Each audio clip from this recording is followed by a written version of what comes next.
The stars are right, and that means it's time for another episode of The Whisper in Darkness. I'm your host, The Man from Lang. Thank you very much for joining me today. On this episode, we are continuing with our reviews of the player cards in the Edge of the Earth Investigator expansion.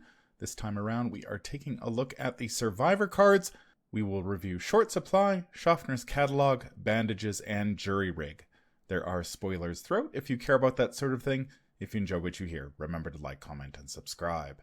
Just a quick reminder of how we rate cards here on The Whisper in Darkness. The best of the best get an Elder Sign, while the worst of the worst get an Autofail, and the cards in between get a +1, 0, or Elder Thing respectively. Cards that you build around or are good in one particular investigator get a Bless token, while cards that we believe are destined to end up on the optional list of taboos or that are just bad for the game get a Curse token. Before we get started, I'd like to thank the patrons of this channel for their tremendous support. The Arkham Horror LCG community is amazing, and these people have gone above and beyond to bring you content like these reviews. Speaking of amazing people, a special shout out to Chris, the latest patron to Embrace the Darkness. Thank you very much, Chris, for your tremendous support. It is greatly appreciated. I hope that you have a fantastic 2022 filled with great Arkham Horror LCG memories. If you'd like to be like Chris and support the channel's goals and see your name on this list, head over to patreon.com, sign up for a tier of your choice, and claim your rewards. That would be awesome. I'd also like to thank Cole Monroe Chitty for the tremendous art that graces this channel, Nicole Fiscus for the new Whisper in Darkness logo, and Nate Lost in Time and Space for the intro as well as the overlays. Thank you very much. I couldn't do it without you. Without further ado, let's get started. We are back with our reviews of the player cards in the Edge of the Earth Investigator expansion. We are going to kick things off here with part 1 of our look at the Survivor cards. Just a reminder to like, comment, and subscribe if you enjoy the content that we are creating. We always appreciate it. We are going to start off with Short Supply. It is an asset that is a permanent. It is limit 1 per deck, purchase at deck creation, forced. When your first turn of the game begins, discard the top 10 cards of your deck. What do we think about Short Supply? This is a pretty nice card for recursion-based decks. Being able to get a stockpile of cards into your discard pile right from the very get-go can turn on cards like Scrounge for Supplies and Scavenging from turn 1, which is pretty nice.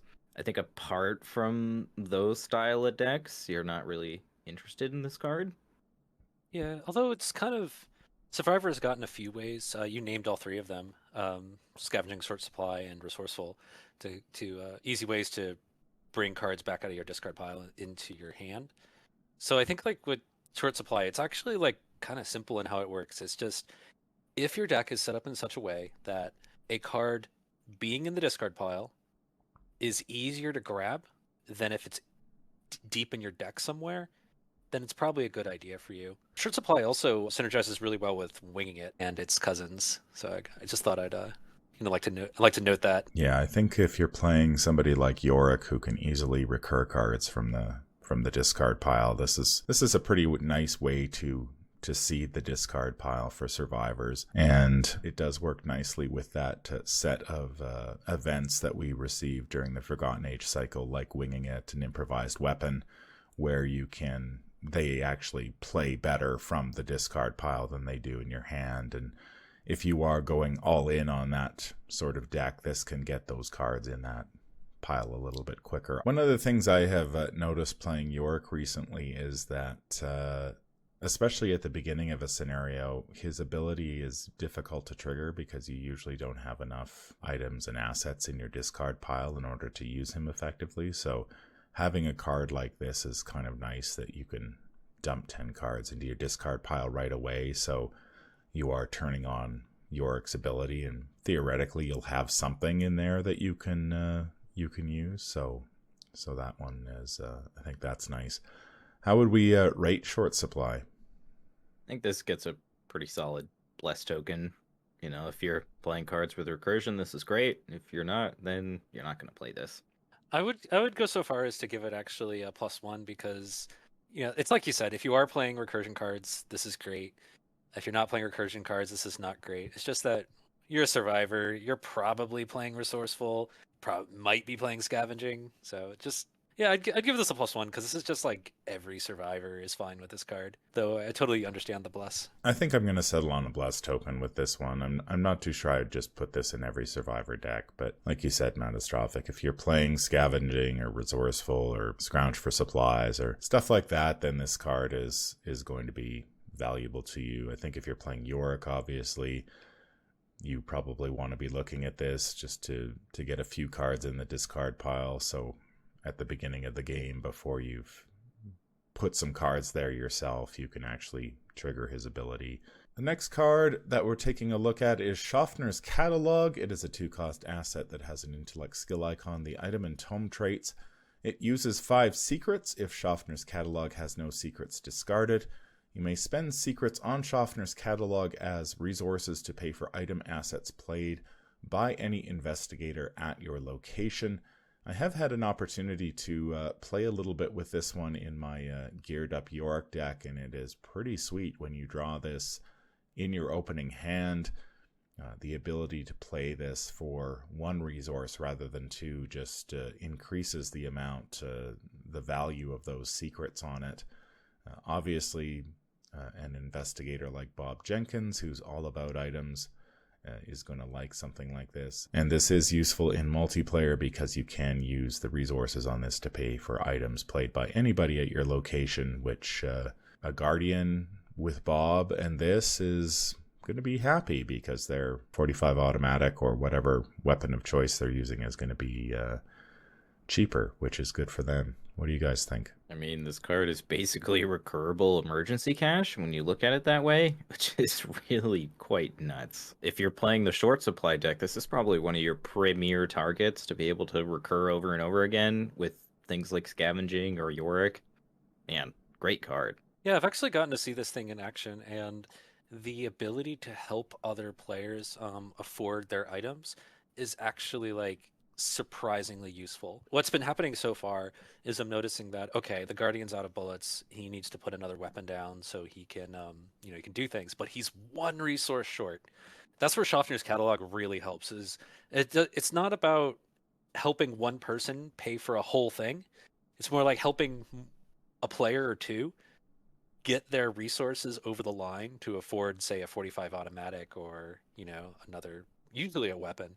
So what it does is it means that other players don't have to take actions to gain resources in order to play their items because you've got them covered with the catalog. And I think that alone, I've been seeing it work out really well. And then on top of that, you add like Scavenging, and also you can find it with Backpack, another item for the geared up deck. It starts to really come together. That being said, it's not a full-on replacement for emergency cash because you are limited to what you can actually spend the secrets on, only items, and you do have to have 2 resources to play it. So it's not going to synergize so well with like Dark Horse decks or anything like that.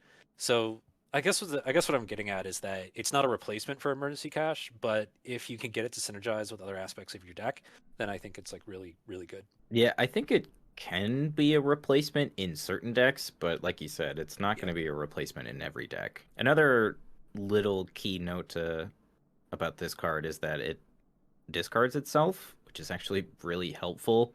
Certain assets that you kind of want to be able to recur over and over again can actually be kind of a pain to get off the table. Yeah, I think a card's like Flashlight, and that's like a card you want to recur over and over again to be able to get more batteries in it, but it just kind of hangs out on the table, and then you have to play another item over it to be able to get rid of it. Whereas this card doesn't have that problem, which is really nice. As I mentioned, I've been playing this in a geared up deck, and this is a very nice card to draw in your opening hand because it is slotless, and there aren't that many good slotless items, at least in the Survivor card pool that I've found.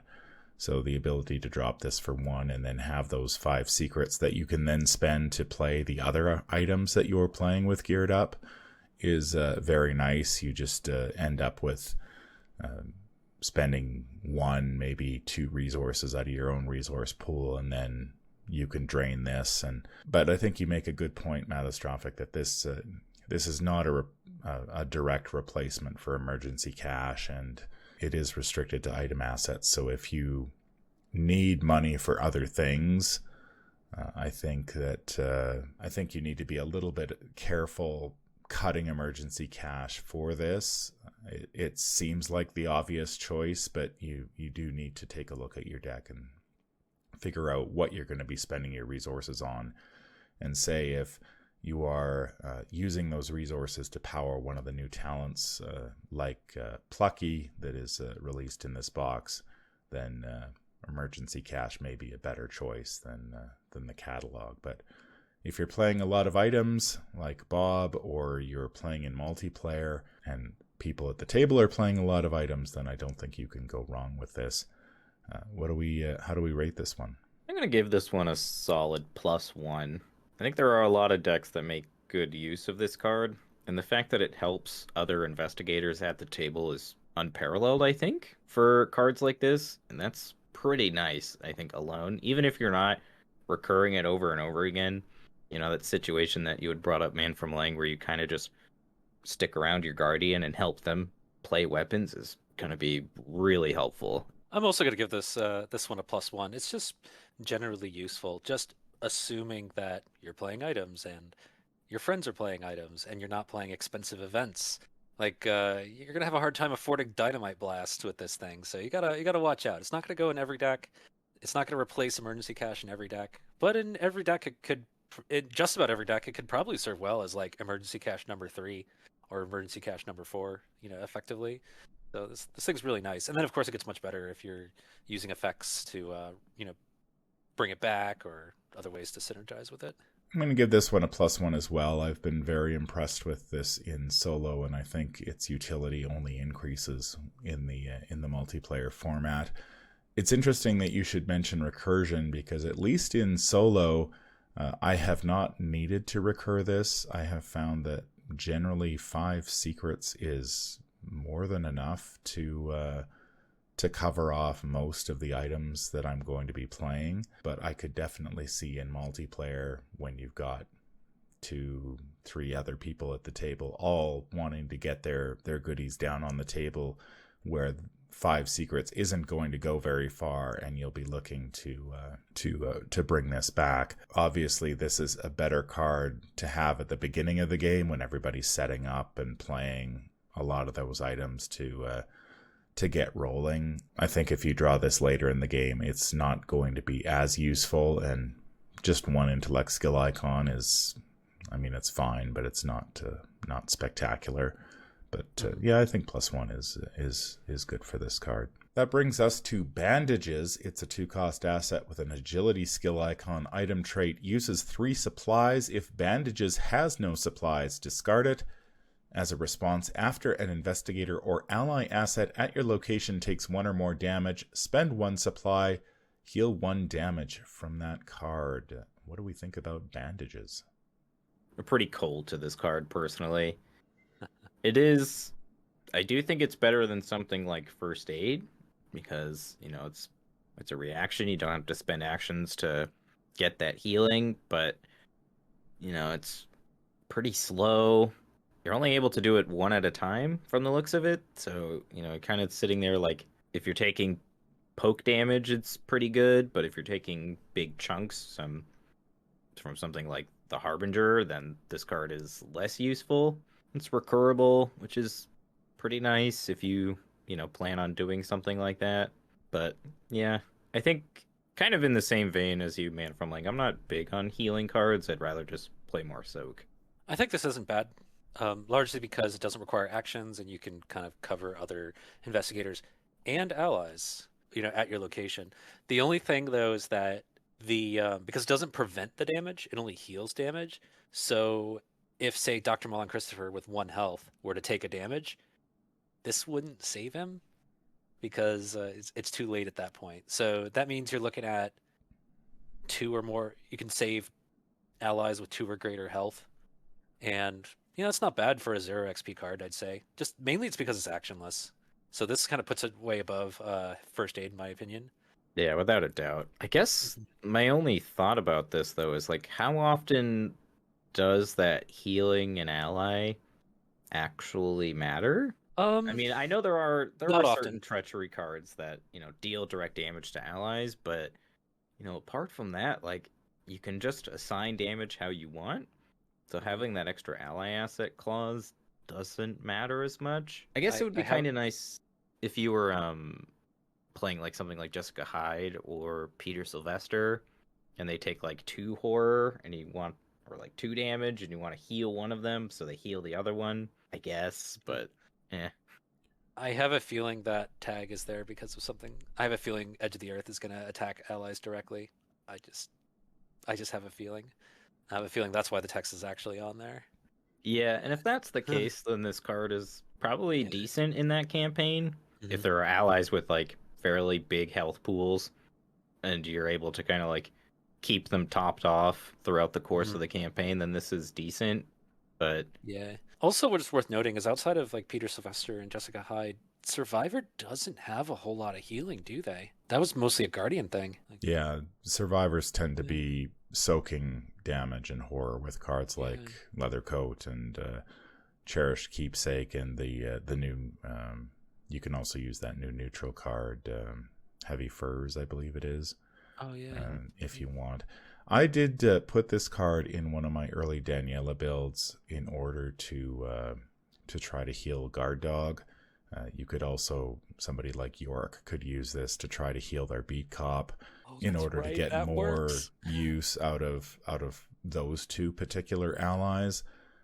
I don't think I ever actually triggered it though, and I don't think I think I drew this card and then was just like, nah, I don't feel like playing this. It doesn't really impact the board state, and I could just spend those resources on playing my second Guard Dog. So in the end, it sort of ended up falling flat for me, and it wasn't long before I removed this card from my deck and replaced it with something else to plug a hole, a different hole. I think theoretically you could use this to heal allies like Beat Cop and Guard Dog, but in practice, you've got to take an action to play this thing. It is nice though. This is obviously better than a lot of the healing cards we've seen, that you piggyback that healing on something else and you don't have to specifically take an action to do it. But yeah, I'm not a huge fan of combos, especially in solo, where you're. And even like this is just a 2-card combo with Guard Dog, and even then I was kind of lukewarm to it. So yeah, I'm not crazy about this card, but I can see why it exists. How would we rate this one? Given the fact that, like Manastrophic was saying, that this is probably sort of a hint at what we can expect from the Edge of the Earth campaign. And in that campaign, it's probably going to be like a 0, but I think otherwise this is probably an Elder thing. It just requires a little too much setup, like you were saying, Man from Lang. It requires not only like an ally to effectively like want to be able to heal damage from, but then you also have to play this card, so it's like not only a timing issue, but a resource issue and a card draw issue. And I think just for the amount of setup you're going to go through just to get that online, it's not really worth it. I think I'd give this thing a 0 because, I mean, it's no first aid. I'd play this over, painkillers, like 9 times out of 10, if I have access to it. And yeah, the fact that you can cover other investigators is pretty nice without having to spend actions, so that way you can cover them during their turn. You don't have to wait till your turn and you have to be at their location in order to give them healing. I think this is like, it's fine. Yeah. So I'll give it a 0. I'm tempted to give this either a 0 or an Elder thing. I think I'll end up on 0 just because. Isn't that like a record for you for healing cards? It is. Does that make this the best healing card in the game, in your opinion? It may very well be. Personally, I don't think I end up playing this because, yeah, while it is a better healing card than many of the healing cards we've seen, my experience with it so far has been pretty lukewarm, but I could see its utility if this campaign really ramps up the damage, or if you're building a deck like William York, who can include cards like Beat Cop or Greta Wagner or Guard Dog that take damage in order to trigger their abilities. it's nice to be able to maybe get a little bit more utility out of them rather than having to play another copy of that ally, especially somebody like Greta, who is 5 cost. So this thing is at 2 cost. You're getting a bit of a discount there, and the ability to heal 3 damage from her, might come in handy. But yeah, I know when I drew this in my hand, I was kind of like, oh, now I've got to play this thing. And yeah, I wasn't particularly inspired, but I'll give this one a 0. It's fine.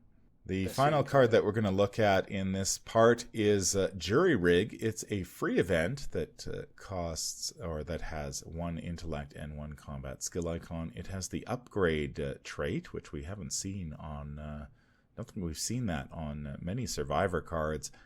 It uses 3 durability. You attach to an item controlled by an investigator at your location as a free triggered ability. During a skill test on attached asset, spend 1 durability. You get +2 skill value for this test. It's important to note right off the bat that this free triggered ability, you can trigger that as many times as you want when you take the test. So if you just want to drain this, you can get +6 skill value, which is probably overkill in a lot of cases, but you can do it. What do we think about Jury Rig? Now that you kind of mentioned the fact that you can drain it all at once, I actually think this is better in harder difficulties for that reason. Oh, that's right. Yeah. I think the main issue I've had playing this card is Crypt Chill, and things like Crypt Chill. It's that, there are plenty of encounter cards throughout the course of this game that either make you pass a willpower test to get rid of an asset, or they just get rid of an asset because it's mean. And when you have this card equipped to that, you're essentially 2 for 1ing yourself, and that feels real bad. So I actually kind of think it's better if you're kind of just playing it and then trying to smack something really hard or complete some really difficult test, something along those lines. I think it's actually better in those circumstances. I think this thing is bad just by the numbers. So you spend a 0 in an action, and you're getting up to 6 points of value. And if we kind of value that as almost 6 resources, just by looking at the, the paradigm of the talents that let you spend 1 resource to get +1 in a skill test. Yeah, and then if you add on the fact that you could, you can give a test 2 shots of +2, or 3 shots of +3. Of +2 for a +6. So that's actually not bad just by the numbers. It's a little slow. You got to spend an action to do it, but yeah, I think you can get a lot worse value for an action.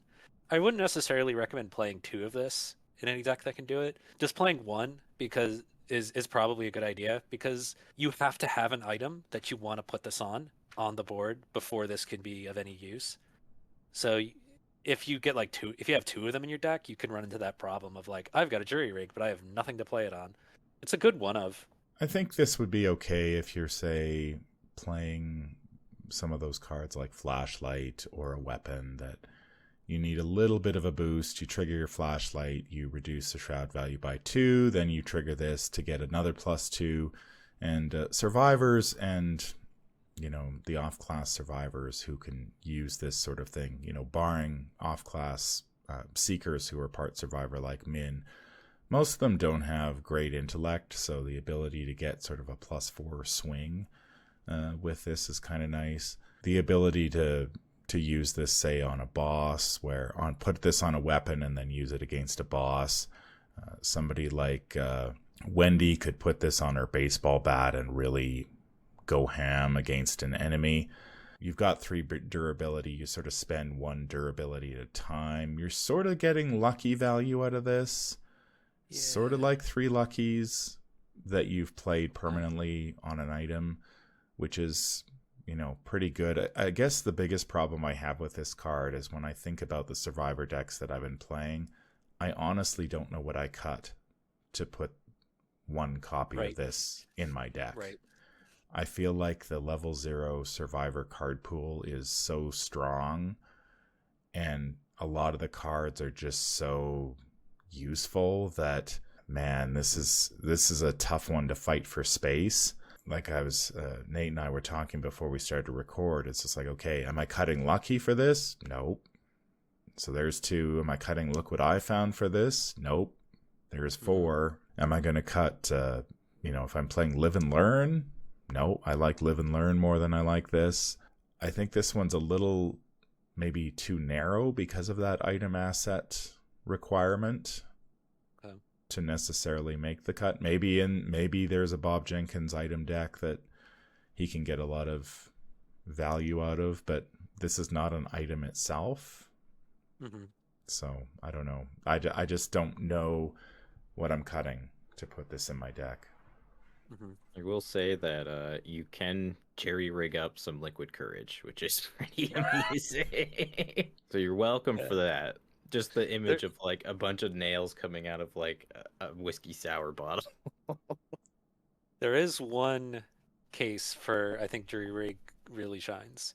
Is historically when I've played with Fire Axe, I think a problem I've run into with Fire Axe is Fire Axe is great when you spend a couple of resources, you go down to 0, and the Fire Axe ends up doing 2 damage, and it's like very efficient at that point.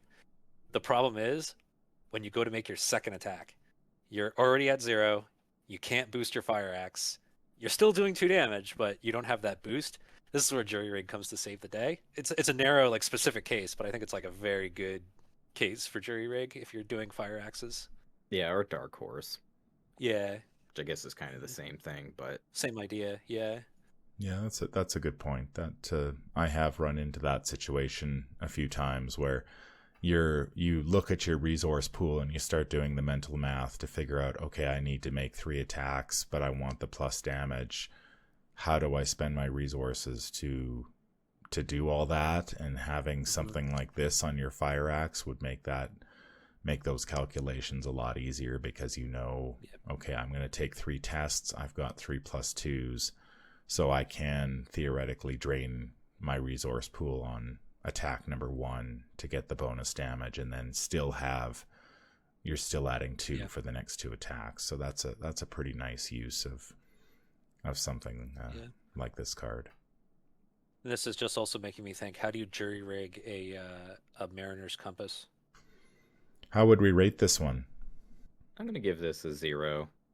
I think as a 1 of, it's okay. But I do caution people to play it carefully, because I have had some bad beat stories with this card already. Yeah, I'm also going to give it a 0. It's fine for what it does. I wouldn't run it over Overpower or Perception or Unexpected Courage, because those are just more generally useful and work. You don't have to like spend an action to play Overpower and attach it to a particular item. So I wouldn't play it over like skill cards, but it's not bad. It's pretty decent value. So I'd give it a 0. I'm going to give this one a 0 as well, with the caveat that chances are I'm not playing this in solo all that often. I can't, deck slots are very tight, and I can see, as our discussion unfolded, the more items you start to think of, you're like, that could work. But then again, like you say, there are skill cards that are more generally useful, and you don't have to take an action to play them. I mean, it's a good thing this thing is free. If this thing costed any resources, I think its value would go down pretty rapidly. But I mean, it's the effect is nice, and I think it helps, survivors for the most part. They're I think the hardest class to sort of generalize, because their stat lines, besides intellect, their stat lines tend to be kind of all over the place. They tend to have below average to average intellect, and then willpower, combat, and agility can vary. So, but it's not bad, I guess. I don't know if I'll play it, but it's not bad. There is one use that I think with Jury Rig that is probably super hilarious. You can attach this to medical texts. I think you're just trying to goad me at this point. Yeah, I am. That's going to do it for part 1 of our look at the Survivor cards in the Edge of the Earth Investigator expansion. Tell us what you think of these cards in the comments down below. We'd love to hear from you. Any final thoughts on part 1? I feel like Survivor's made out pretty well, but, you know, they're not the most, like, flashy or exciting cards, in my opinion. But they're fine. Yeah, for level 0 cards, they're all fine. Yeah. Nothing really bad. That's going to do it for this episode. If you enjoyed what you hear, remember to like, comment, and subscribe. If you need to contact me, I can be reached at manfromlang@gmail.com. I'm also on Twitter at manfromlang. Until the stars are right, keep your shotgun close and your elder sign closer. Take care out there, and happy investigating.